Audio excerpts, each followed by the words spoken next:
You want to know why you lost? All right, Buttercup, I'll tell you. And this is the cold, honest truth. It wasn't because of some cheap mechanic or cheap loadout. You lost because of you. You weren't able to do what needed to be done. At the end of the day, you weren't able to lead your team to victory. So it's your fault you lost. And newsflash, it is always your fault. So no matter how hard it is to take the blame, and regardless of how unfair it might seem to you, you need to own it. This is extreme ownership. Without it, you and your team will continue to needlessly struggle day in and day out. But with it, you will learn how to become a more effective team, and it will ultimately lead you to victory. What's up, everyone? I am Godin Gaming, and today we're going to learn what it truly means to be a leader.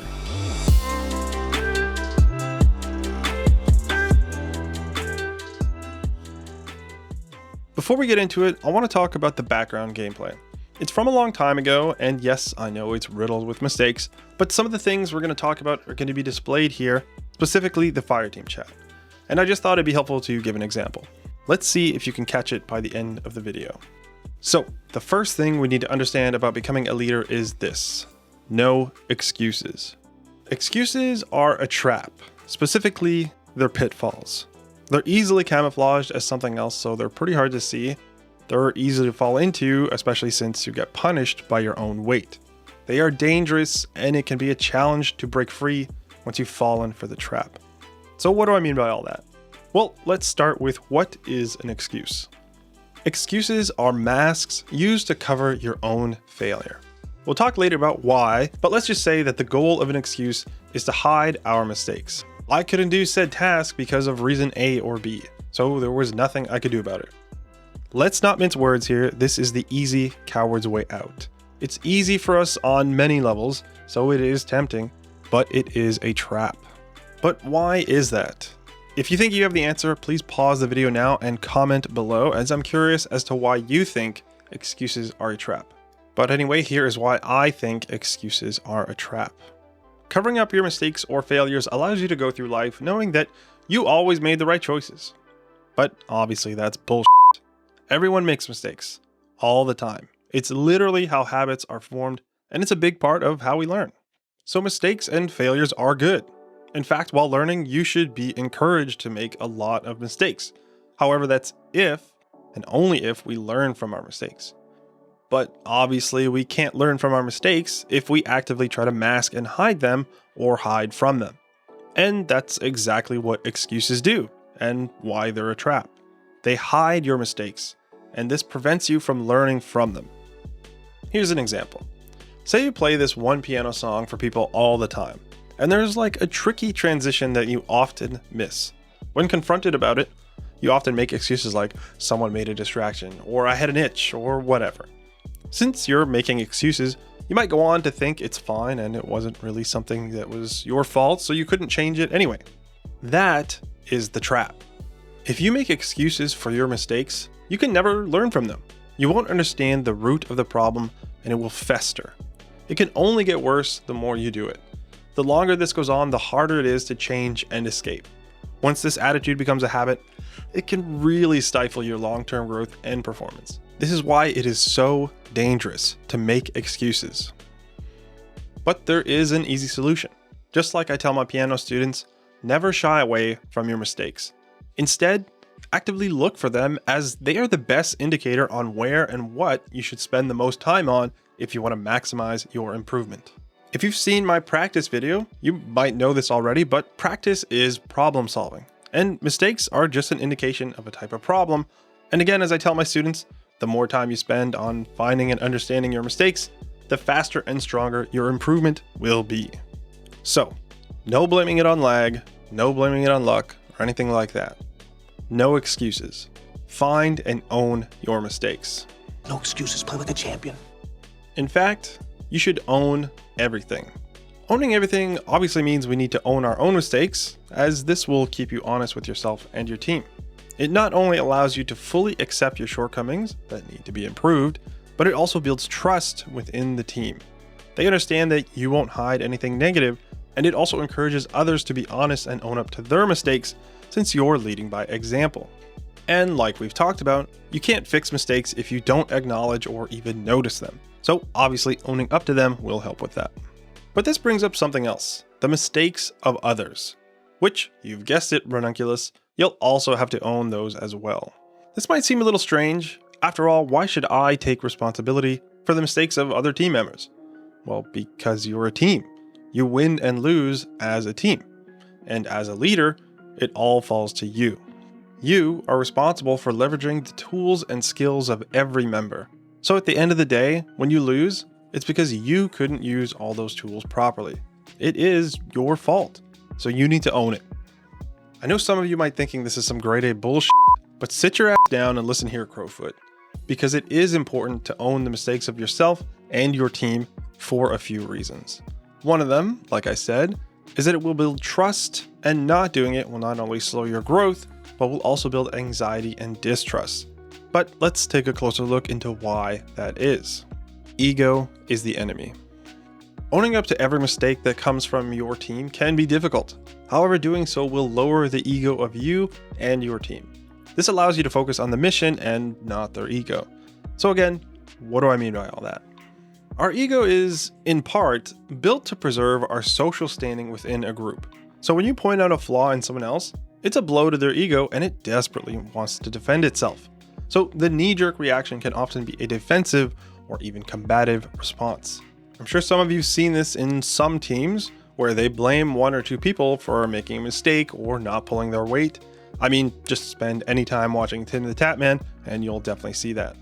But now that person becomes upset, frustrated, maybe doubts themselves and worries about their social standing in the group. Because I mean, nobody really wants to be the runt of the litter.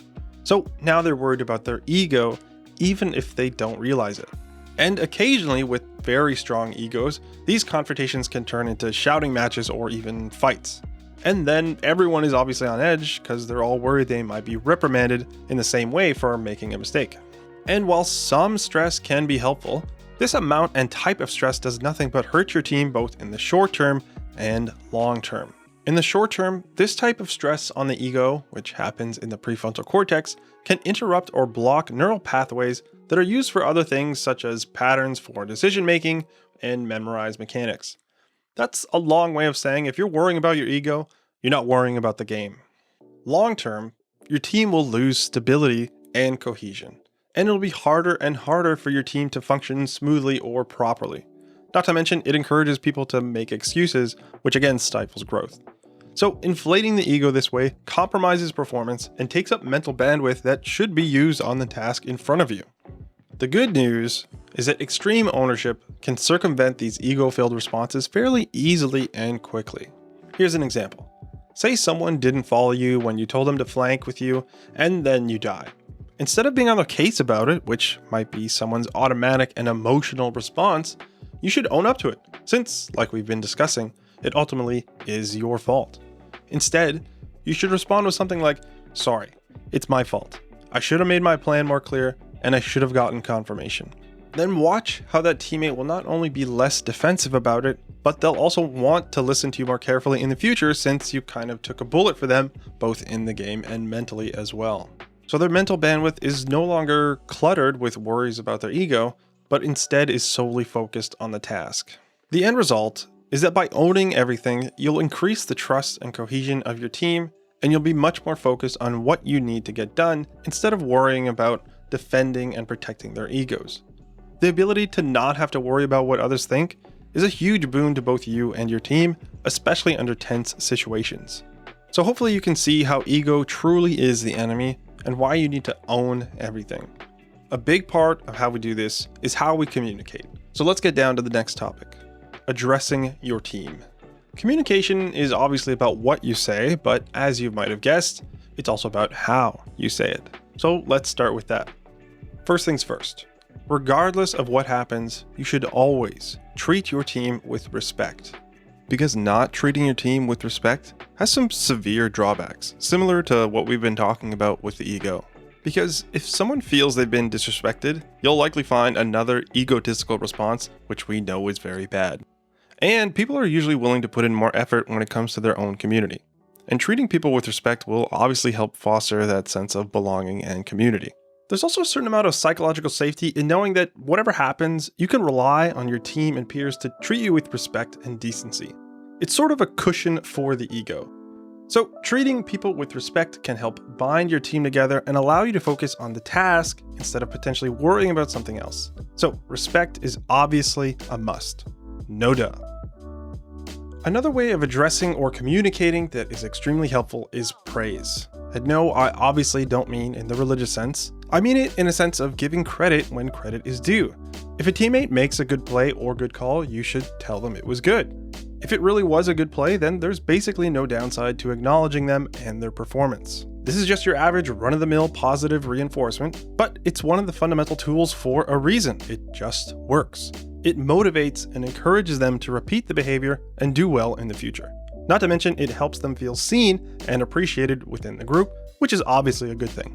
Those around them might also be motivated to do well, so they can receive that same type of praise and acknowledgement.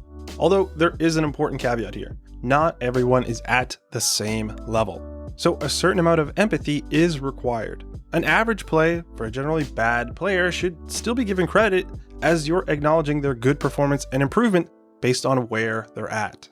But for praise in general, when it's warranted, you should be able to give it liberally as it's extremely helpful. Related to this is optimism. If there's a bad play or game, you should obviously own it and learn from it. But you should also remind yourself and your team that you will do better in the next game or play. Having people around you that are always looking forward to the next match is, in my opinion, a more enjoyable experience, and it's kind of contagious. It makes it easier to think about every game as an opportunity to improve. Now, that doesn't mean you should sugarcoat any bad situation, it just means that you are not dwelling on the losses and mistakes which would normally impede your progress and momentum. This next one might seem small, but it can still have a strong impact on your team. When discussing things with them, you'd be well advised to say we, not I. If you win a game, make sure to say good job to the whole team. If you're playing the objective, but your team is having trouble doing the same, that is obviously a problem we need to fix. But when addressing your teammates about it, you shouldn't say, I'm the only one playing the objective, you guys gotta fix whatever it is you're doing.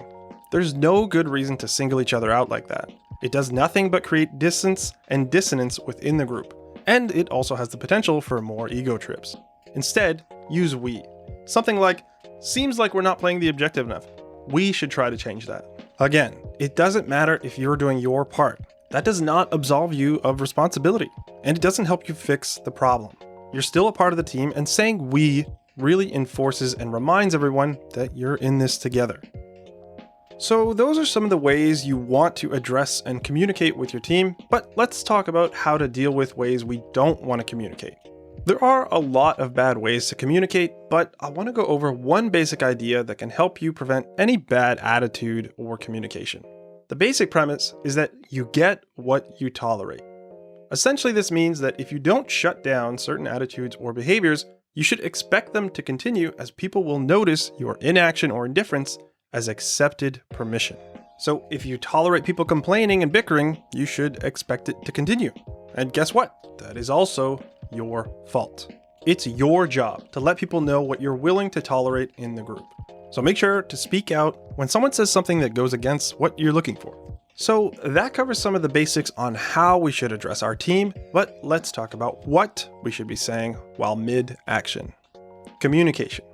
Good or bad communication can make or break any play or any team. Giving the wrong callout can be a death sentence for either you or the enemies. If you take too long to communicate, or you give a bad location callout, it can easily get your teammates killed. However, giving proper callouts can absolutely be the key to getting easy kills and wins. To do this, we need to keep it simple and calm. When trying to get your team to work efficiently, you need to relay things in a simple and calm manner. Frantically saying, he's weak over there by the box thing, he just used a bunch of bullets, he's wearing Callouts selected, and his favorite color is purple. It doesn't relay the relevant information, so mental bandwidth is being used just to decipher whatever the hell you just said, and being frantic about it just raises anxiety and hurts performance. So just don't do this. Instead, remember to use the 3 S's. Short, simple, specific. Short obviously just means you want to use as few words as possible, since time is precious when you're in a gunfight. Keep it simple by only using relevant information and using words that are easy to understand. And also try to be specific. The more specific you can get while also keeping it short and simple, the better. So instead of 1 on A, you might say 1 on A, left side. Focusing on all three at the same time might be pretty tough, so I do recommend working on short and simple first. So that covers some basic principles of communication. Now let's talk about some common things we should be calling out. Number 1, enemy location, health, and gun type. Enemy location is paramount. It essentially extends your radar if people are calling out what they see from across the map. That gives you some ideas on where and when to push. Knowing enemy health can also help you know when to push as well. Knowing what special or heavy the enemy is using can also be crucial if your teammate is about to peek a lane or rush through a doorway. Number 2, ally location and health. Your allies kind of need to know if they're alone because they might be playing at a numbers disadvantage and not even know it. Whether you're just not with them or you're getting your health back behind cover, you need to tell them the situation. Number 3, objectives. Is heavy spawning? Is the point almost up? Are you about to get triple capped? These are all important questions that need to be answered as a team since they can have a big sway over a match. Having an ally remind you it's heavy round can 100% change the outcome of that round. So make sure that your communication also covers objectives. All of these will give you a better idea of what is happening on the map and what your options are. I know this is cliche, but knowledge is power, and communication is just a part of how you get that power. So remember your S's and communicate as much as possible. One more thing that's kind of related to communication is dealing with pressure. When it's the last game of the card on the last round and it's 2v3, you're under a lot of pressure. And if you don't know how to deal with that pressure, it can be a massive wrench thrown into your system.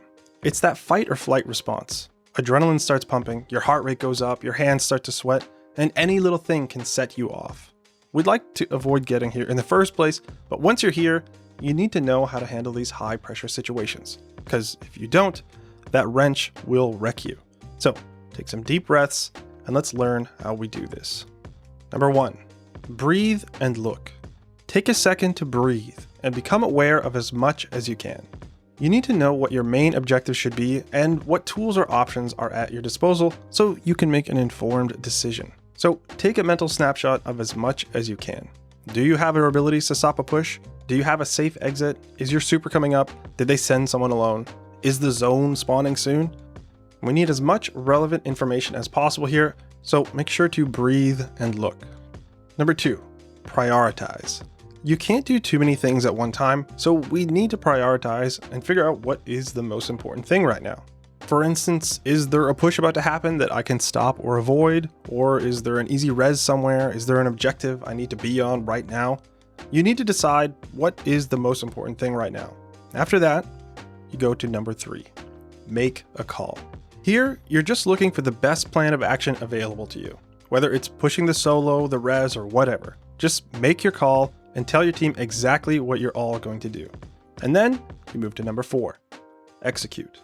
This is the simplest one. You just go do whatever you just planned to do. Sometimes it works, sometimes it doesn't, but making a call and having the whole team stick with it is definitely the better option compared to just letting pressure take you over. And this goes for your teammates as well. As a leader, you need to trust your teammates to make calls and lead. Backing them up when they make a call will not only increase the chances of their play working out, it'll help build their confidence. Even if they make a mistake, which again you should own, it still allows them to learn for next time. And to be honest, you won't be able to micromanage everything and everyone all the time anyway, so letting them make calls is basically a must. A good leader is close enough to understand what is happening, but isn't breathing down everyone's neck. And it's actually best when your teammates tell you what they're going to do instead of waiting for you to ask. You want them to take initiative. Things will be much faster and more efficient that way. And in high pressure situations, it's crucial. But if your teammates are asking questions or aren't doing what you want, you need to take responsibility for that too. You either aren't relaying the right information or your plan wasn't one they fully trusted. So when you're in a rough spot, make sure to follow the 4 steps and trust your team. So there's still more things I could say about extreme ownership and being a leader, but this is already super long, so I'll just end on this. There are no bad teams, only bad leaders. If a team wasn't able to achieve success, it's because their leader wasn't able to leverage everything from their team and get the win. It's their responsibility to get the best out of every single team member, and they need to own everything that comes out of their team. It's all on them. They're supposed to be the bridge to improvement. They're there to help build up every aspect of the team. In many ways, you're a teacher, and you need to make sure you're teaching the right things.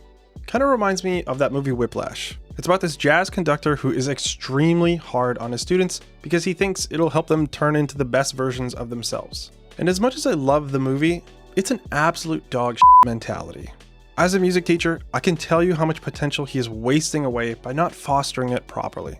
Instead, he's actively pushing them away from doing better or from the craft entirely. He's not the bridge to better performance, he's the barrier. He's the worst kind of leader. If you haven't seen that movie, I do recommend it, but watch for all the signs of a bad leader. And this all leads me back to you.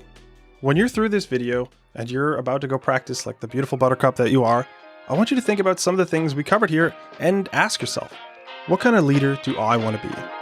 Do I want to be the barrier or the bridge?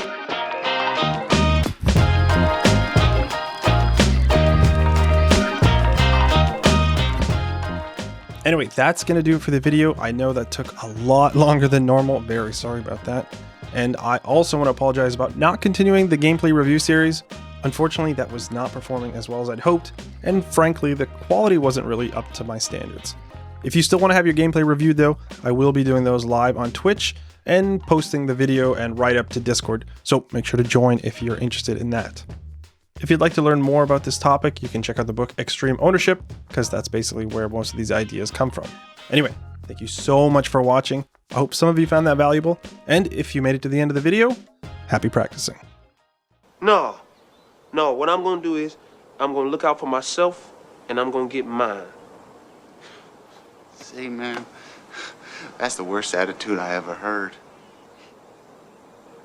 Attitude reflect leadership, Captain.